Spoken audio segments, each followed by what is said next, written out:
So I had a Roblox game that was completely dead, like 0 players, barely any visits, it was just sitting there doing nothing, and instead of just scrapping it, I decided to go back in and actually fix it using AI, update it, improve it, run ads again, and see if I could actually revive it. So that's what this video is. Okay, so this is Kidnap a Brain Rot for Brain Rots. The concept is actually pretty fun. You sneak into a shelter, you steal Brain Rot characters, you escape without getting caught, collect as many as you can. The game already had a store, a market, a rebirth mechanic, daily gifts, all of that stuff already in there. But it was only sitting at 7,000 visits total and 0 active players. It was just completely flatlined.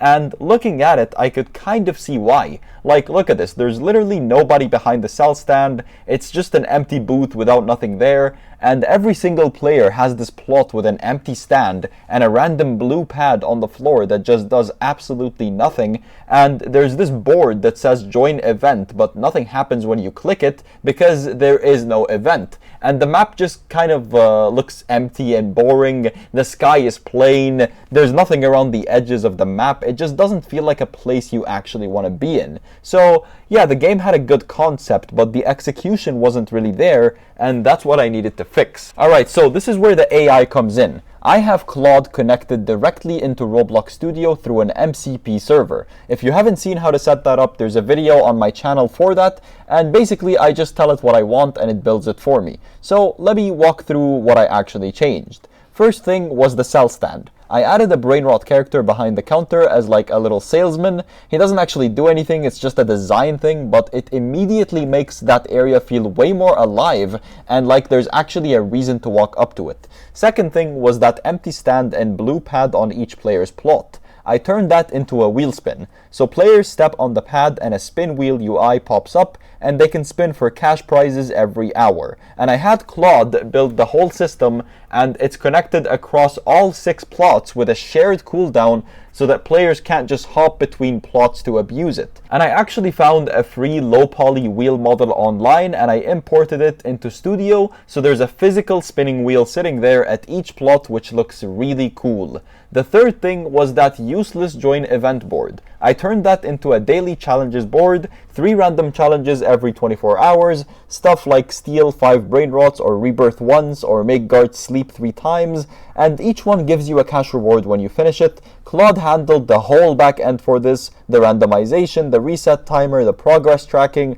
all of it. And then the last 2 were just visual stuff. New skybox, which honestly completely changes the vibe of the whole map, way more vibrant and colorful now, and I just scattered low poly trees and rocks and flowers all around the edges of the map so it actually looks like a real place instead of just a flat green platform. Okay, so everything's done, I saved it, I published it, and now it's time to actually get players back. So I go into the Roblox Ads Manager, set up the campaign, maximize plays, all regions, all devices, couple different thumbnails, and I'm spending $10 a day. And the reason I don't feel like I need to run it as long as I normally would is that Roblox already has data on this game from the first time that I ran ads, so it's not starting from 0. The algorithm already evaluated it once, and this run is basically just showing it the updated version. Alright, let's see what happens. Okay, so the ads are done and here's what actually happened. I spent $58 total on the campaign, got 359,000 impressions,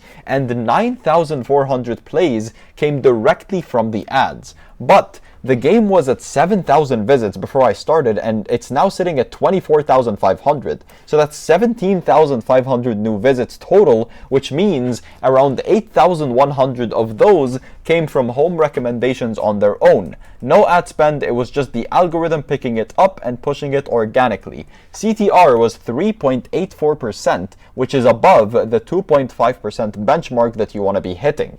And the game now has 159 likes, 20 dislikes, and 2,140 favorites. And honestly, 2,140 favorites is the number I'm most happy about out of all of this, because that tells you that players actually liked it enough to save it and come back to it later. That's not just a random click, that's actual retention, and that's what the algorithm cares about. Honestly, the Robux earnings from this run were small. It says only around 119 so far, with a few sales still coming in that didn't register, But that's not really the point of this. The point was whether you can take a dead game, update it, run ads again, and have the algorithm actually give it a second chance. And yeah, you can. And if you want the full updated game file for Kidnap a Brainrot, the version with the wheel spin, the daily challenges, all the updates, that's going to be available inside Ro Developer Academy, where I'm also going to be teaching you how to make games like this and others, and I'll also be giving you all the other game setups for free, so the link's in the description,